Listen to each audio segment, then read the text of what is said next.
All right, so today we're going to be doing a deep dive into a case that you might heard about called The Detective's Wife. Yes. And we're using the 48 Hours episode of the same name Yeah. as our source material. Right. Um, and it's a really interesting case because it kind of digs into the dark side of trust Yeah. and the weight of evidence. Absolutely. And I think for a lot of listeners who follow true crime, Yeah. they hear the detective's wife and immediately their ears perk up. Sure. Because the fact that the accused was a detective himself Right. really adds a layer of complexity to this case. And I think a lot of people find fascinating and unsettling. Yeah, and I think, if you're a fan of true crime, you probably already know the basics of this case. Right. So we're really going to kind of go beyond the headlines here and analyze, what makes this case so disturbing. Definitely. So let's go back to the beginning. Westfield, Massachusetts, 2018. Okay. Amy Fannon is found dead in her home. Mm-hmm. Her husband, Brian, immediately claims it's a suicide. Of course, which sadly, is not uncommon. Right. But in this case, the fact that Brian's service weapon was used Yeah. immediately raises red flags for investigators. Yeah. Anytime a law enforcement officer's weapon is involved in a death, Exact. the scrutiny is, Absolutely. tenfold. Yeah, the investigation Yeah. intensifies significantly. And in this case, the inconsistencies in Brian's story Right. only fueled those suspicions further. Yeah, his account of the events leading up to Amy's death didn't quite add up. Right. And that's where the case really takes this dramatic turn. Yeah. Investigators uncover an affair that Brian was having with a woman named Corey Knowles, Mm.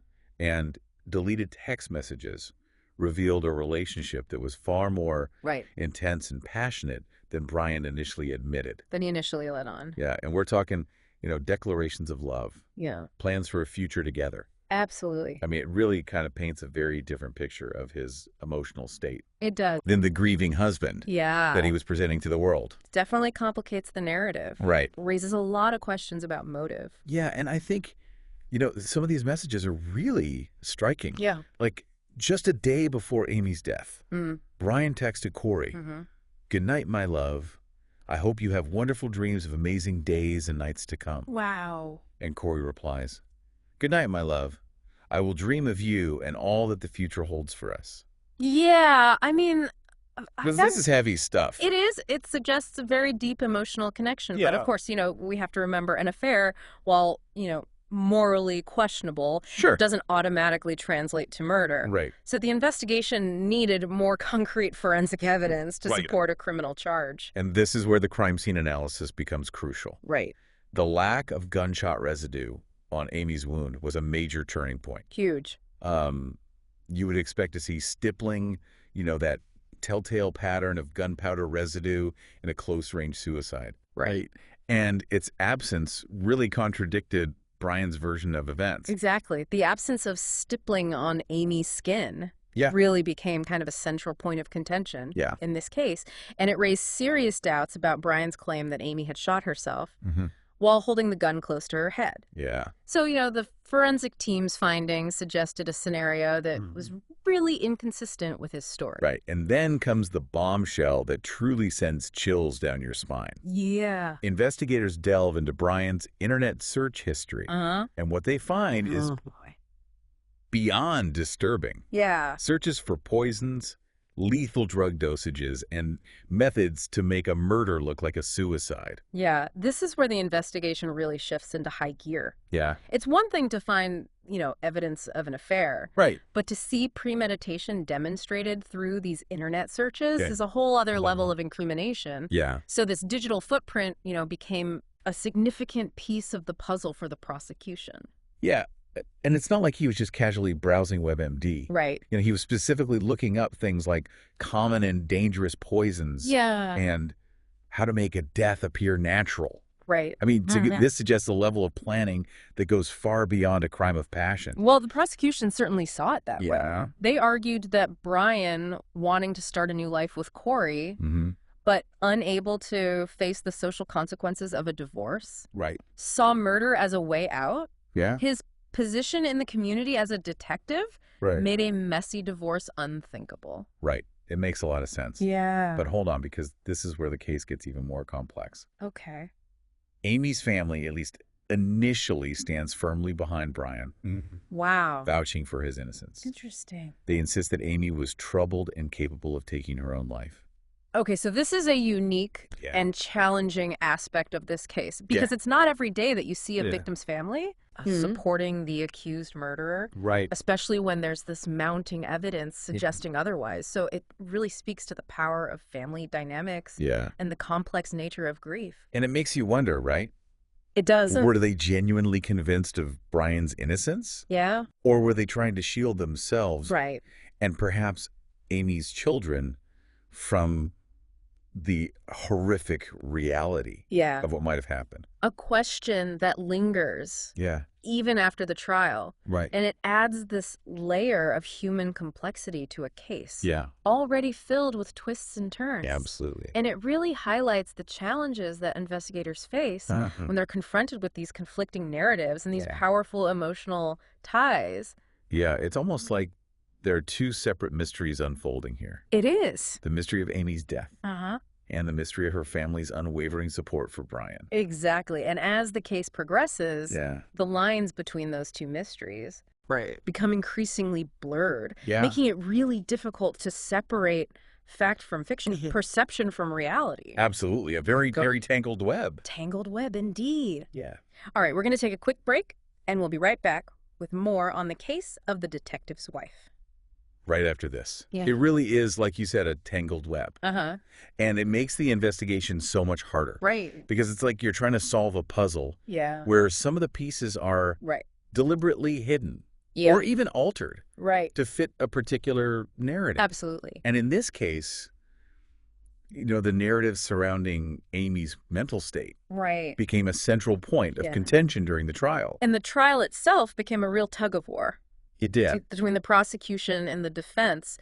Each side presented a drastically different picture of both Amy and Brian. The prosecution, you know, they painted Brian as this calculating individual. Driven by a desire for a new life with Corey. While the defense tried to depict Amy as unstable and potentially suicidal. So the defense's strategy was really to create this reasonable doubt by focusing on Amy's alleged anger issues. They presented testimony from friends and family members about, you know, past incidents where Amy's temper flared, particularly directed at Brian. It's a classic defense tactic, isn't it? Oh, absolutely. Shifting the focus from the accused to the victim. Trying to raise questions about their character, their state of mind. But how do you ignore those chilling internet searches? Yeah, how do you explain those away? I mean, that's a tough one. That's a tough one. And the prosecution, you know, really hammered on those searches, reminding the jury that Brian, as a seasoned detective, knew exactly what evidence to erase, how to manipulate a crime scene to fit his narrative. So they argued that his actions were calculated, not impulsive. And it wasn't just about the searches, right? I mean, the prosecution also pointed to the affair. The text messages. Of course. The inconsistencies in Brian's story. Yeah, all of it. As evidence of his guilt. Yeah, all adds up. It seems like they had a pretty strong case. They did, but remember, the burden of proof is on the prosecution to prove guilt beyond a reasonable doubt.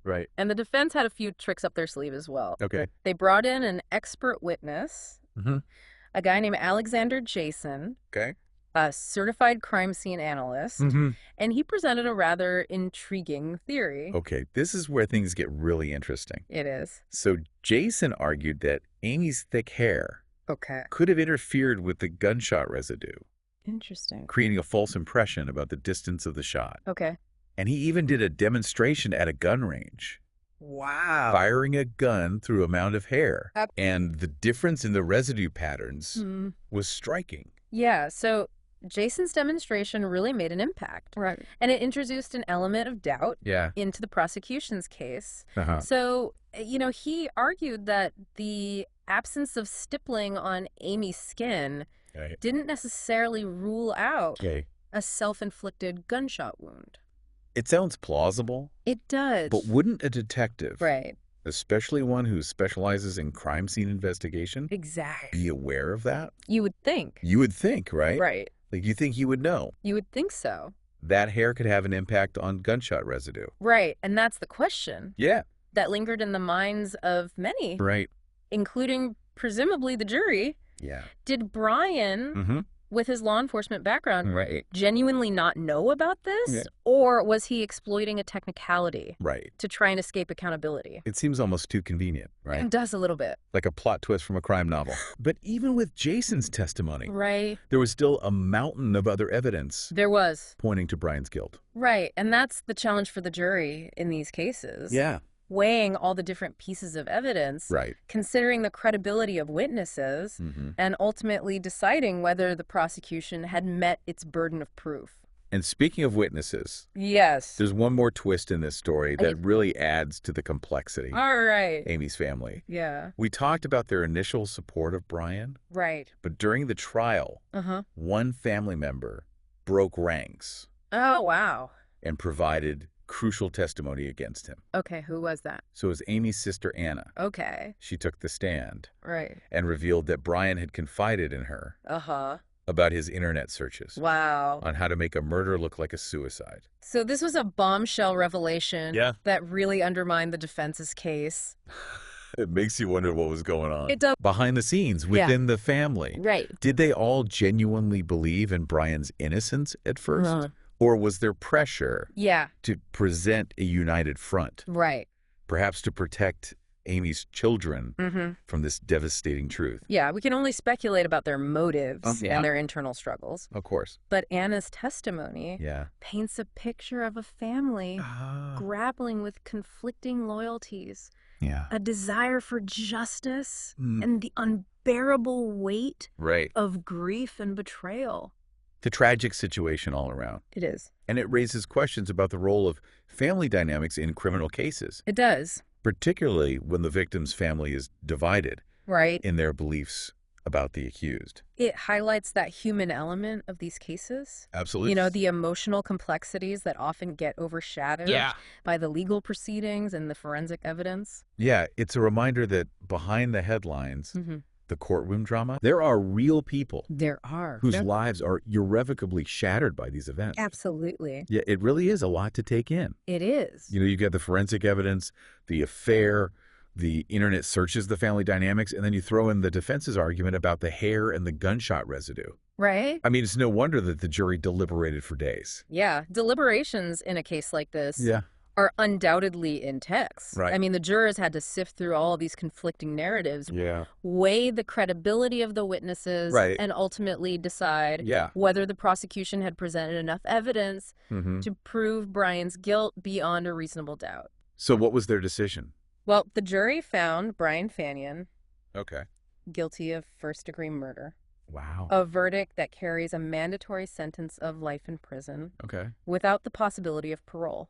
So despite the defense's attempts to raise doubts about the gunshot residue and to portray Amy as unstable, the jury ultimately believed that Brian planned and executed her murder. That's right. The weight of the evidence, you know, including those incriminating internet searches, the affair, the inconsistencies in Brian's story, combined with the testimony from Amy's sister, just proved too compelling for the jury to ignore. And I think, you know, this case really underscores the importance of digital evidence. Absolutely. In modern criminal investigations. Yeah. It's almost like a window into someone's mind, revealing their intentions, their actions, in a way that traditional evidence sometimes can't. Absolutely. I mean, in the past, investigators might have relied solely on physical evidence and witness testimony. Right.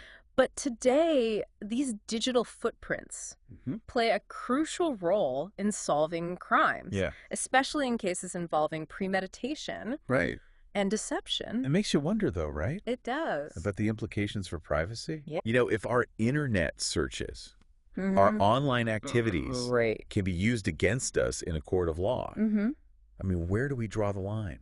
That's the question, isn't it? All right. It's a valid concern. It is. It's unsettling.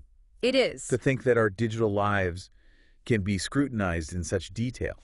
Well, the use of digital evidence definitely raises these important questions about privacy rights and the balance between individual freedoms and law enforcement's need to gather evidence. I mean, it's a very complex issue. It is. With far-reaching implications. This deep dive has certainly given us a lot to think about. It has. You know, we've explored the dark side of trust, right, the complexities of forensic science, the weight of digital evidence in these modern criminal investigations.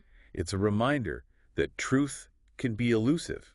It can. And that justice, while essential, doesn't always provide all the answers. And perhaps that's the most enduring lesson from this case. Yeah. Even with a guilty verdict. Right. You know, certain questions linger. Right. Like, did Amy's family ever fully confront the truth about Brian? Exactly. What was going through his mind right, as he planned and executed her murder? It's chilling. Chilling indeed. But I think these unanswered questions are often what keep us captivated by true crime. They force us to confront the darker aspects of human nature. The dark side of humanity. And grapple with the complexities of good and evil. Well, as we conclude this deep dive into the case of the detective's wife, I'm left with a sense of unease, but also a renewed appreciation for the importance of critical thinking. Absolutely. The pursuit of justice and the power of storytelling to shed light on even the darkest corners of the human experience. Well said. And if you're fascinated by cases like this, be sure to check out other episodes of our show. Yes. Where we delve into a wide range of topics. We do. Always with the goal of providing you with insightful analysis. Of course. And thought-provoking discussions. Absolutely. Until next time, stay curious and keep those deep dives going.